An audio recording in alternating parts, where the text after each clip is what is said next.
Muy bien, entonces aquí tenemos ya el ejemplo del funcionamiento de dbScan en Python.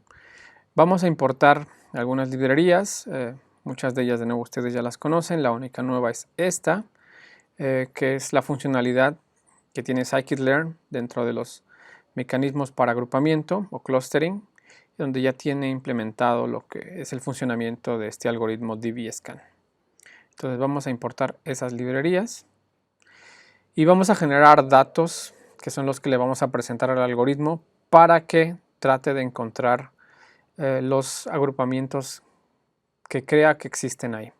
Entonces vamos a generar esos datos.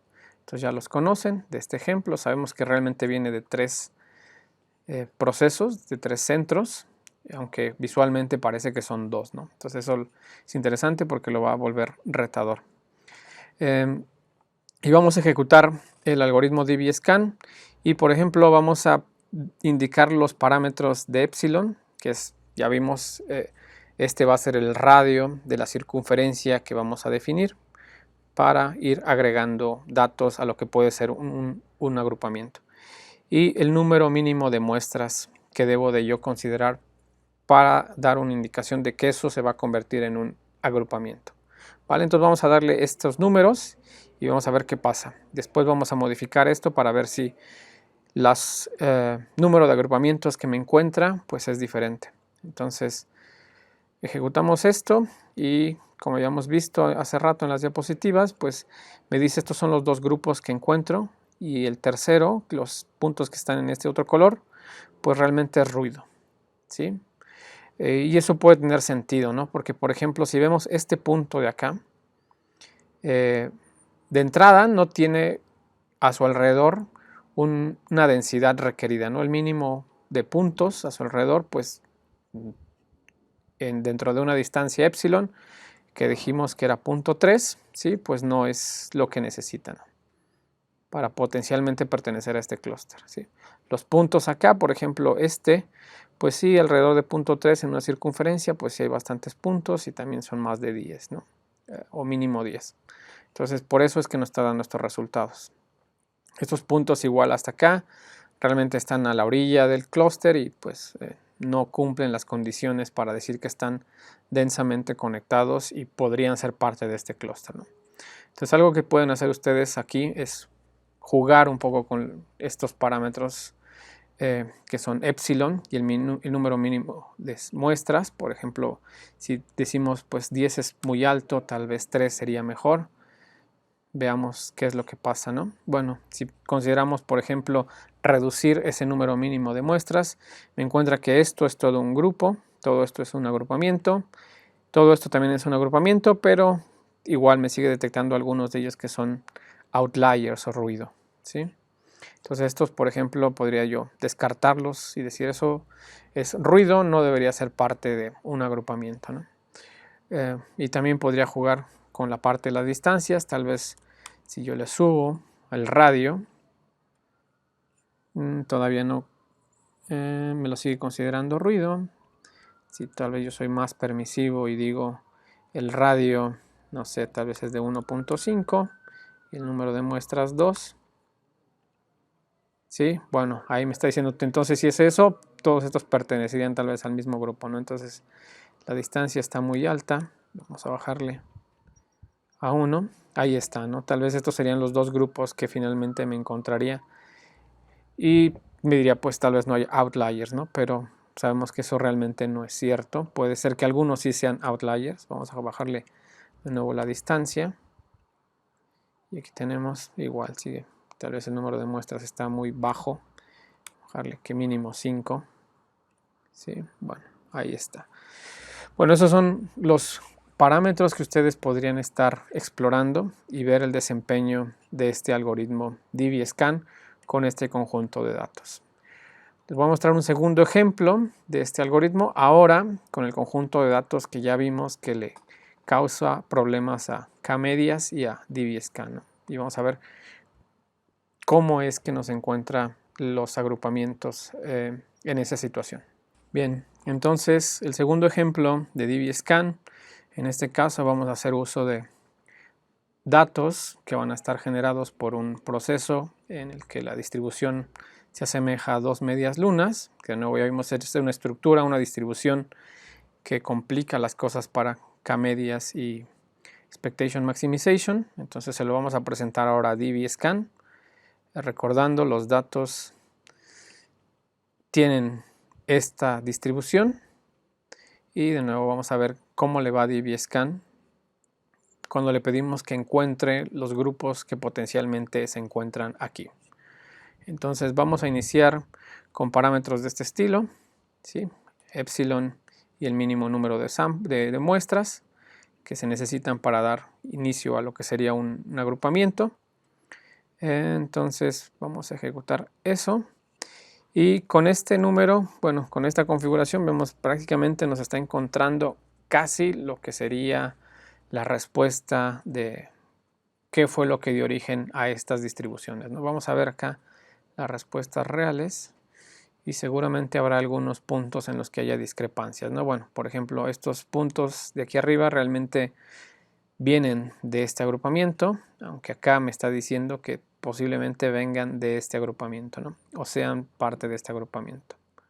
¿Ok? Entonces, bueno, eso es debido a que estos puntos posiblemente en su vecindad están más densamente conectados a estos puntos de este agrupamiento que a los de este agrupamiento, ¿vale? Pero de nuevo, si ustedes juegan con los parámetros tal vez del número mínimo de muestras, pueden llegar a distintos resultados, ¿no? Aquí ya somos más permisivos, entonces me dice todo eso es un solo grupo. Vamos a regresarlo a esto y vamos a cambiar los parámetros de epsilon, ¿no? Por ejemplo, 0.3.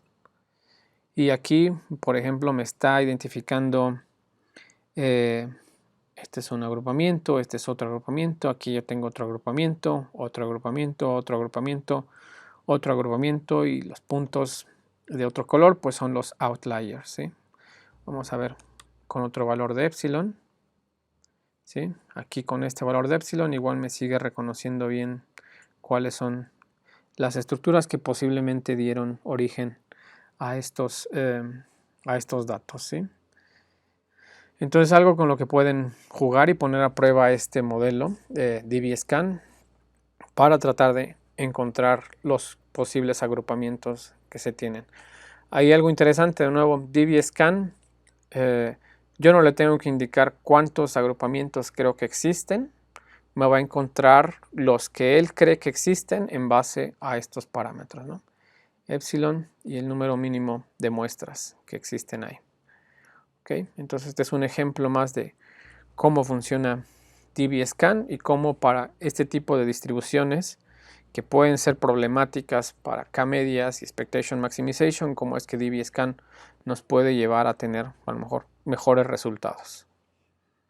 ¿Vale? Les voy a mostrar un ejemplo más, pero ese va a estar, realmente es una ilustración de el funcionamiento de dbScan empleando un sitio web que ha sido desarrollado por alguien más. Un ejemplo más del funcionamiento de dbScan es esta página en donde se tiene una ilustración o un ejemplo de visual de cómo funciona este agrupamiento con dbScan. Y en este caso, por ejemplo, estos son los datos, estos círculos pequeños en negro, ¿sí? Con la circunferencia completamente negro, son los datos en los que yo creo que puedo identificar algunos clústeres, ¿sí? Algunos agrupamientos. Entonces, de nuevo, a dbScan yo no le digo cuántos agrupamientos creo que existan.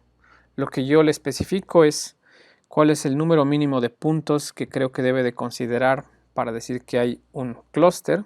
Entonces, por ejemplo, eso se lo puedo controlar con este parámetro. Le digo, tienes que considerar al menos 3 puntos, o 2, o más de 4, etcétera, o más de 5 o de 6, ¿sí? Entonces vamos a dejarlo con 4 inicialmente, ¿sí?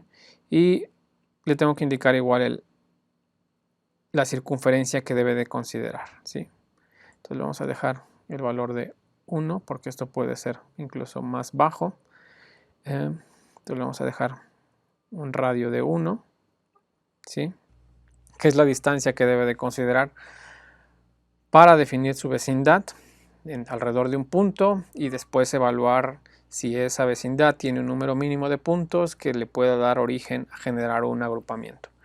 Entonces vamos a darle aquí iniciar y como ven empieza en una parte del conjunto y empieza a explorar si esos datos cumplen con las restricciones de en mi vecindad tengo cierta cantidad de datos y bueno, pues entonces podría iniciar un clúster y si ya tengo iniciado el clúster, entonces esos datos realmente podrían pertenecer a ese clúster. Entonces comienza a explorar esos datos y nos comienza a mostrar cómo se empieza a definir el clúster, que en este caso de nuevo puede tener una forma poco caprichosa, como son a veces las estructuras en datos espaciales, y vemos cómo comienza a identificar cuál puede ser la estructura, ¿sí? Los grupos que pueden existir ahí. ¿Vale? Entonces, este es un ejemplo un poco más visual de cómo funciona dbScan. Vamos a decirle que queremos reiniciar, tal vez con otro ejemplo. Vamos a dejarlo con tal vez esto. Y si le pedimos que genere agrupamientos, bueno, tal vez veamos nuevamente este. Y vamos a modificarle tal vez ahora los parámetros, la distancia, vamos a decirle que sea menor, ¿sí? Para ver si nos encuentra ruido, outliers, y vamos a decirle que el número de puntos mínimo, vamos a subirle, vamos a ponerle un 5 y vamos a decirle que inicie el proceso, ¿no? Entonces empieza de nuevo en alguna posición aleatoria a buscar y bueno, se da cuenta de que ahora es más restrictivo lo que nosotros le dijimos, el número mínimo de puntos sobre todo y la distancia, y nos va a encontrar una mayor cantidad de agrupamientos posiblemente y también varios outliers, ¿no? Que no, según estos parámetros, serían indicadores de que son realmente ruido. Entonces se dan cuenta, esta es una forma bastante interesante de visualizar cuál es el impacto a la hora de yo seleccionar el parámetro epsilon, que es la circunferencia alrededor de la cual yo defino una vecindad, y también el número mínimo de puntos que yo quiero considerar para iniciar un clúster, ¿no? Entonces, esto, si se dan cuenta, va a terminar generando una gran cantidad de clústeres y también de outliers, ¿no? Por ejemplo, todos estos no dieron origen a ningún clúster porque no están tan cercanos, ¿sí? No caen dentro de esta epsilon y entonces tampoco hay un número mínimo alrededor de ellos que pueda dar origen a un clúster, ¿no? Entonces, aquí pueden un poco jugar con esto. Vamos a repetirlo ahora, pero vamos a dejar el epsilon en esa misma bueno, en cantidad 1 y vamos a subir tal vez el número mínimo de puntos y vamos a ver qué nos encuentra ahora. ¿Sí? Entonces ahí de nuevo visualmente ustedes pueden estar explorando cuál es el efecto de estos dos parámetros, ¿no? Ahí ya nos encontró el primer agrupamiento y ahora está en el proceso de encontrar el segundo agrupamiento, ¿no? Sigue encontrando puntos que cumplen las condiciones para que puedan ser agregados a ese agrupamiento, ¿no? A pesar de que le dejé la misma distancia y le subí el mínimo número de puntos, bueno, parece que la mayoría van a caer en el mismo agrupamiento. Vamos a ver si es cierto en todos los casos. Si nos llega a identificar outliers, ya vimos que en algunos paró porque cree que, por ejemplo, este punto posiblemente es un outlier. Bueno, ya lo agregó a otro agrupamiento, de hecho.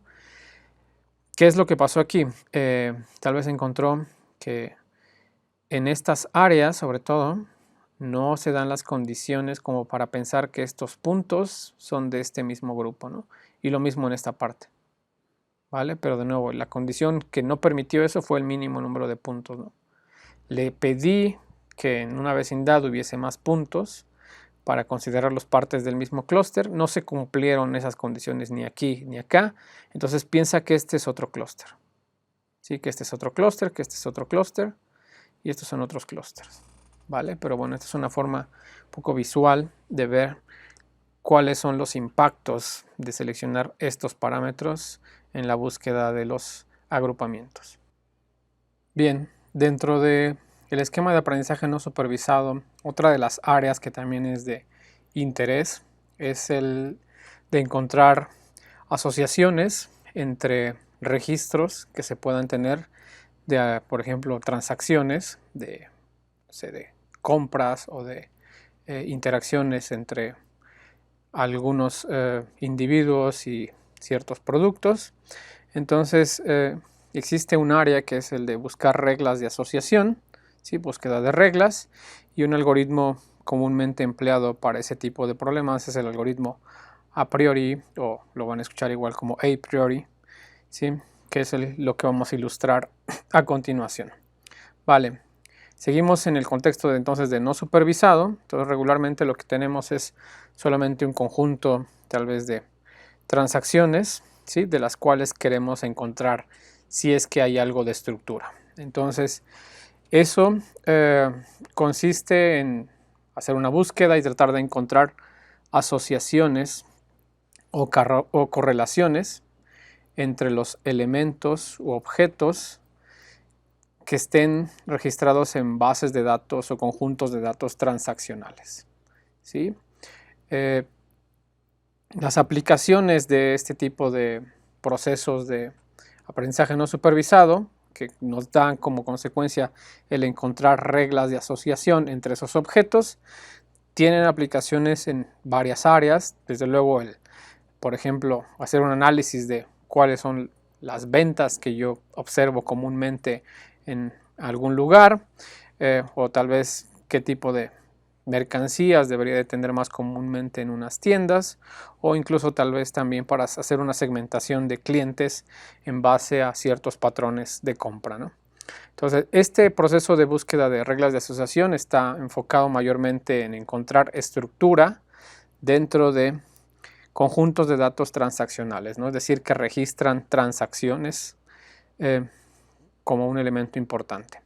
Este tipo de análisis de reglas de asociación también se llega a conocer a veces como análisis de canasta de mercado o market basket analysis, en el cual, bueno, el proceso consiste en encontrar asociaciones entre los productos adquiridos por los clientes, ¿no? Y esto potencialmente puede impactar en la definición de estrategias de mercadotecnia. Ahora, a pesar de que esto, y aquí en la ilustración esa es la idea que se tiene, de que es un análisis de canasta de mercado, por ejemplo, asociado a un supermercado, en sí esto también se puede trasladar a hacer un análisis de los productos, por ejemplo, o los servicios de transporte que pueden llegar a consumir los usuarios, los ciudadanos en una determinada urbe, ¿no? ¿Por qué? Porque podemos analizar que, por ejemplo, tal vez comienza haciendo uso de un servicio de autobús, por ejemplo, y después se pasa a un servicio, no sé, de metro, y después a un servicio de una bicicleta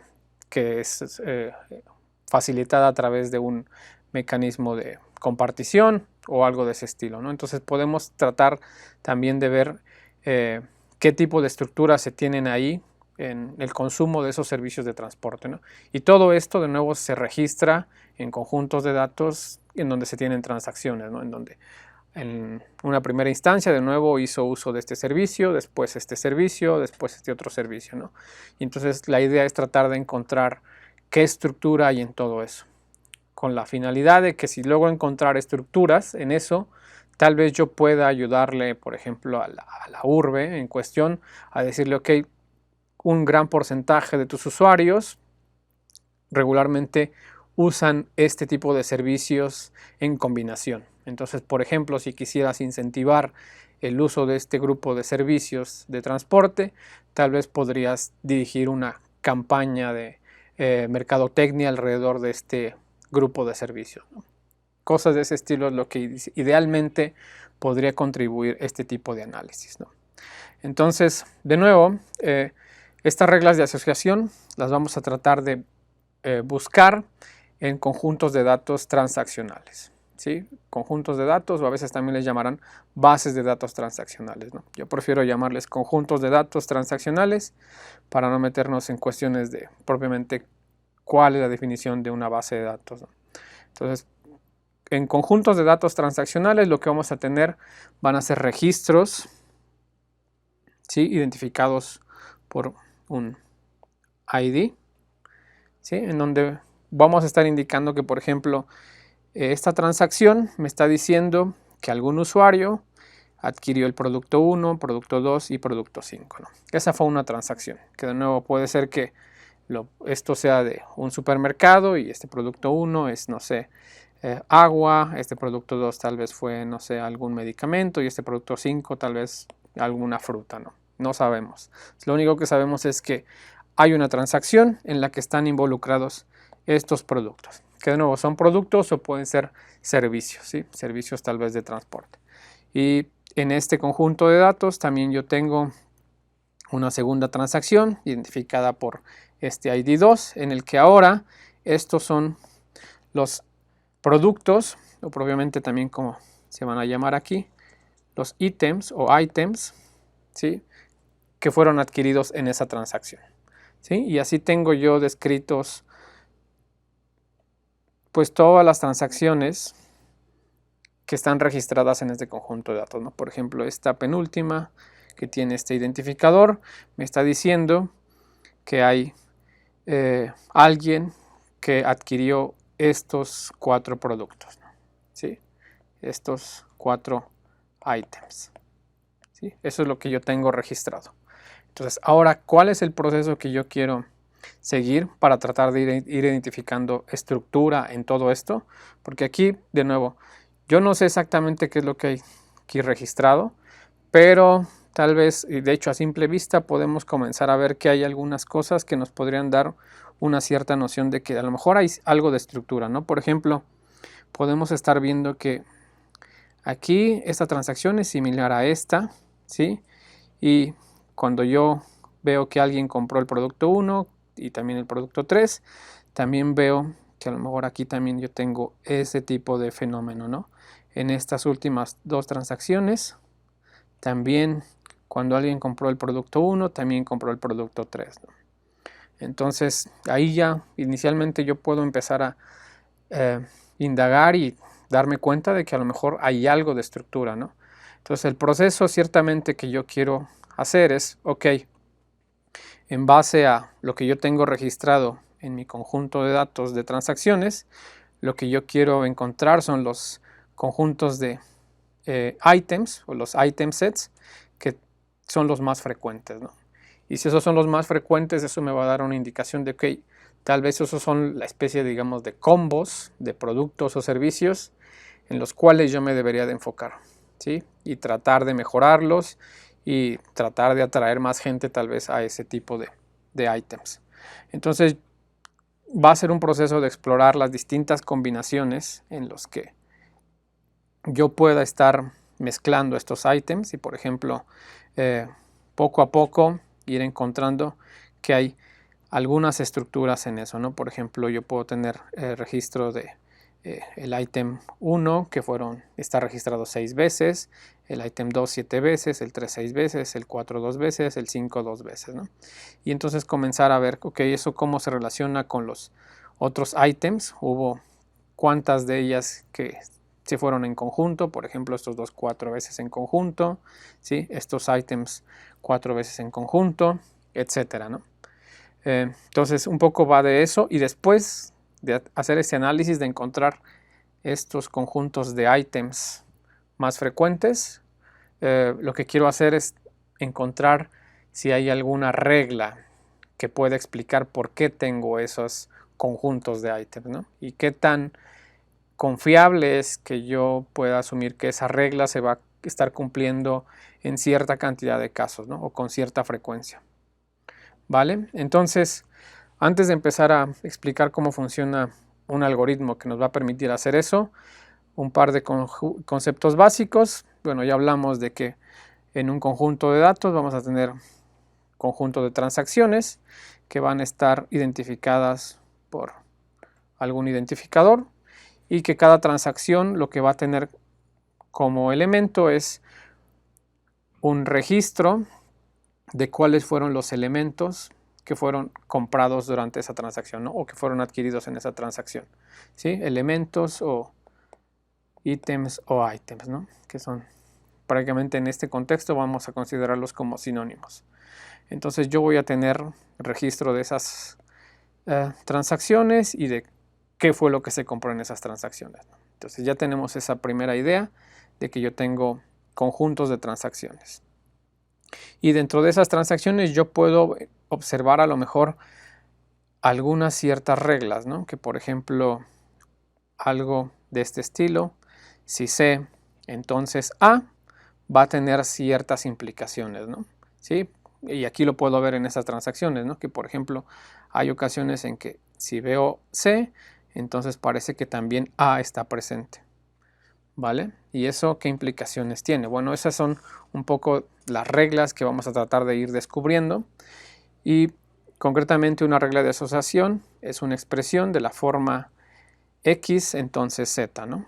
Y que para este caso era si C, entonces A, ¿sí? Y esto que nos va a empezar a revelar un poco de conocimiento o de información que hay ahí es que al parecer las transacciones que se tienen en ese conjunto de datos que contienen, por ejemplo, X, tienden a contener Z, ¿sí? Y esas son reglas que vamos a tratar de ir descubriendo, ¿no? Porque, por ejemplo, si lo trasladamos de nuevo en términos de servicios de transporte, tal vez a lo que podemos llegar es que si el usuario o que hay una gran cantidad de usuarios que si usan el servicio, digamos, de autobús al inicio, entonces después van a usar el de bicicleta, ¿sí? Entonces yo quiero ver que esa regla a lo mejor se va a estar cumpliendo en una gran cantidad de casos, ¿no? Y que a lo mejor ese tipo de combinación de uso de servicios es algo que yo quisiera pues facilitar, incentivar a la ciudadanía a que ese tipo de cosas pues podrían venir bien, ¿vale? Entonces esas reglas además, de nuevo, yo quiero tener cierta confianza de que eso va a estar pasando y de que hay cierta evidencia que soporte que esas reglas existen, ¿no? Entonces hay además del concepto de esa regla de asociación de si un elemento X, entonces Z, yo también puedo analizar con qué soporte y qué confianza se va a estar presentando eso, ¿no?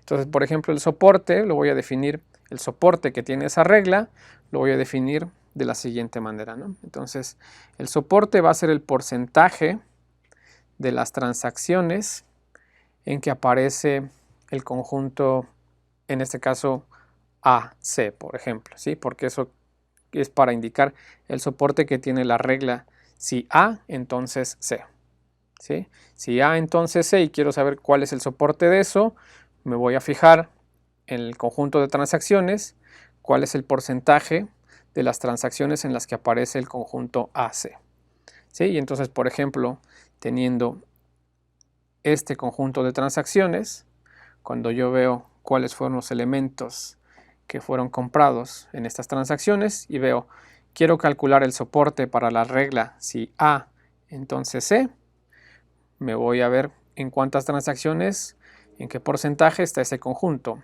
AC, ¿no? Entonces aquí vería que el conjunto AC aparece en el 50% de las transacciones, ¿sí? Entonces eso me diría que el soporte para la regla si A, entonces C, sería del 50%, ¿sí?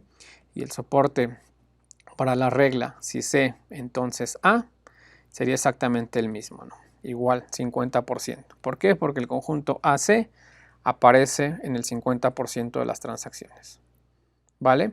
Ahora, eso es solamente para tener cierto soporte de que eso se va a estar dando, ¿no? Que yo voy a estar observando en transacciones ese conjunto compuesto por A y C.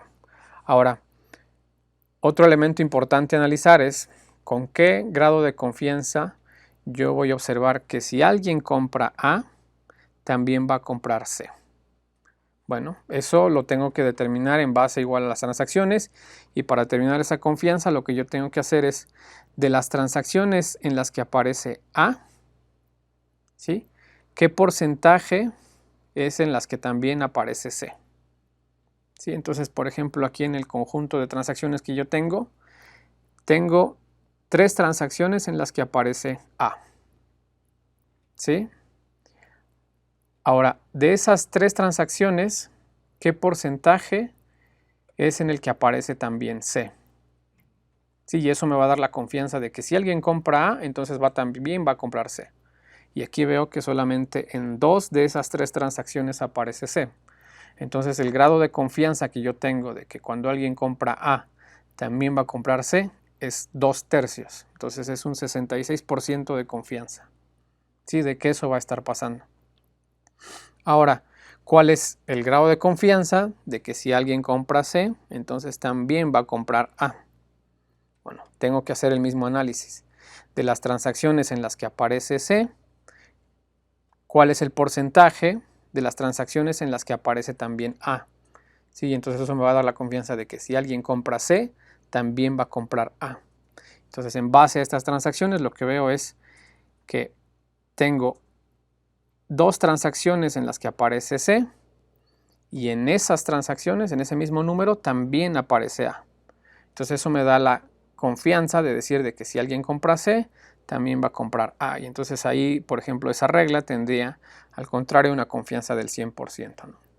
¿Vale? Entonces este es un poco de ideas básicas que van a ser útiles para después ir filtrando y quedarme con las reglas más relevantes, ¿sí? Que tal vez me puedan ayudar a tener un mejor entendimiento de qué está pasando en ese conjunto de transacciones y pueda yo identificar no solo los conjuntos de ítems que más se compran, por ejemplo, sino también con qué grado de confianza es que se van a estar comprando esas combinaciones.